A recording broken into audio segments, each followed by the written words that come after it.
Hello students, today we will study Poem 4, the Ball Poem from Class 10th, First Flight book. First of all, let's discuss about the poet. The poet of this poem is John Berryman, who is best known for the Dream Songs written in 1969.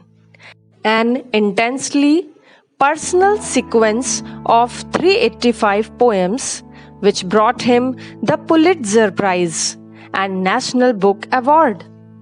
In these works, he invented a style and form able to accommodate a vast range of material while expressing his turbulent emotions.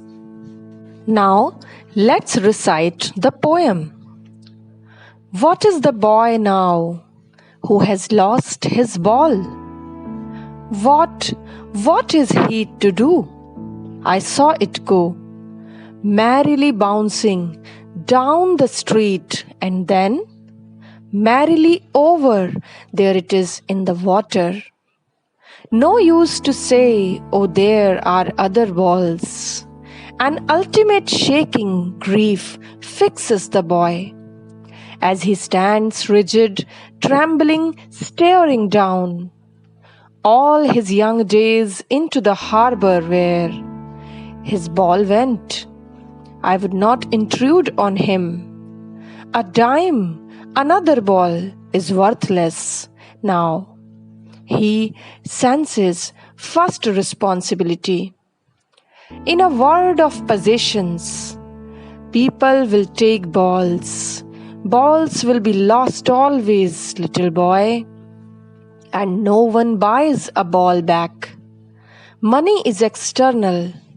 He is learning, well behind his desperate eyes, the epistemology of loss, how to stand up, knowing what every man must one day know.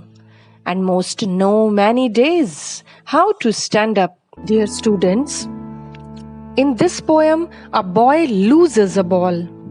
He is very upset, and a ball doesn't cost much, nor is it difficult to buy another ball. Then why the boy is upset? What is it that makes him think that now he has lost everything and he is not having any happiness in his life? For that, now let's discuss about the introduction to the poem. This poem is about losing something which we love and then learning to grow up. It is about a little boy who in his young life, for the first time, is learning what it is like to experience grief after the loss of a much beloved possession, which is his ball here. The poet John Berryman, through his poem, The Ball Poem, has described the reality of life which everyone has to face one day. He has touched the topic of how to stand up against the miseries and sorrows of life. It discusses about a boy for whom his ball is everything, and when he loses it, how he feels misery and sorrow. That is described by the poet in this poem. Now let's discuss the summary stanza-wise. Stanza 1. What is the boy now who has lost his ball? What is he to do? I saw it go, merrily bouncing down the street, and then merrily over, there it is in the water. Dear students, here merrily means cheerful. Bouncing means jumping up and down. The poet is talking about a boy who has lost his ball. He wants to know about him and his reaction because he has lost his ball. Further, he asks to himself that what this boy will do after losing his ball. The poet has seen the ball going away from the boy. He says that the ball was cheerfully jumping up and down in the street. This means that when the ball skipped from boy's hand, it went into the street, and later on, it fell into the nearby river. Now, stanza 2. No use to say, "Oh, there are other balls." An ultimate shaking, grief fixes the boy as he stands rigid, trembling, staring down all his young days into the harbor where his ball went. I would not intrude on him. A dime, another ball is worthless. Now he senses first responsibility. Dear students, here grief means sorrow, sadness. Rigid means fixed. Trembling means shaking. Harbor means dock or port. Intrude means invader. Dime means 10 cents in US. Worthless means valueless or useless. Dear students, in this stanza, the poet says that there is no benefit of consoling the boy by saying that he will get another ball, because he has other balls too. He says so because the boy is feeling very sad. He is completely surrounded by sorrow. He is sad because all the memories of the childhood days went down the harbor with the ball. Here the poet says that the boy is very sad as the ball, which has now gone into the water, reminds him of those sweet memories of the times when he owned it, when he was having that ball. This loss is unbearable for him, and he is grief-stricken. The poet says that he can't even tell the boy to take some money from him in order to buy another ball. He says so because the new ball will not bring the sense of belongingness to the boy. Further, the poet says that the time has come for the boy to learn the responsibility of taking care of his things. Now let's see stanza 3.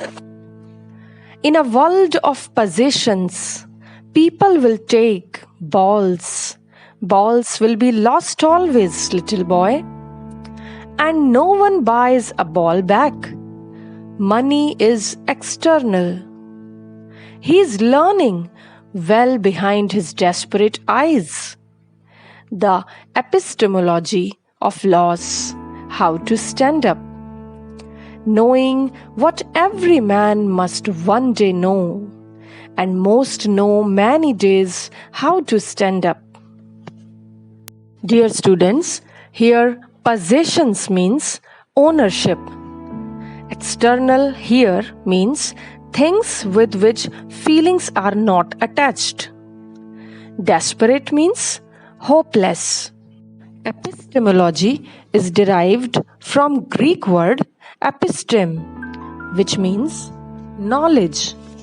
So, the meaning of epistemology is the theory of knowledge.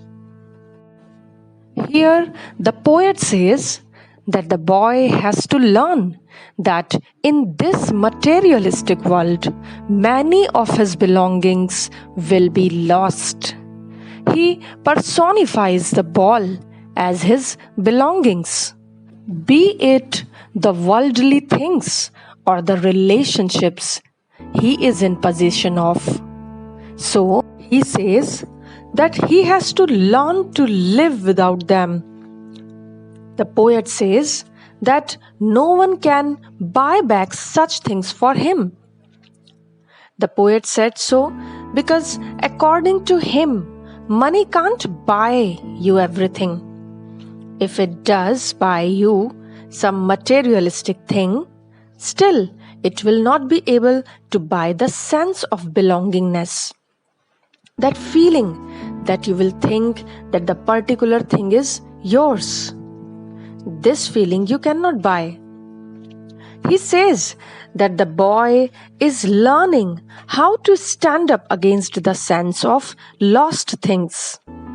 This means that the boy is trying to learn the real truth of life, which states that you have to accept the miseries or pains of life and stand up again.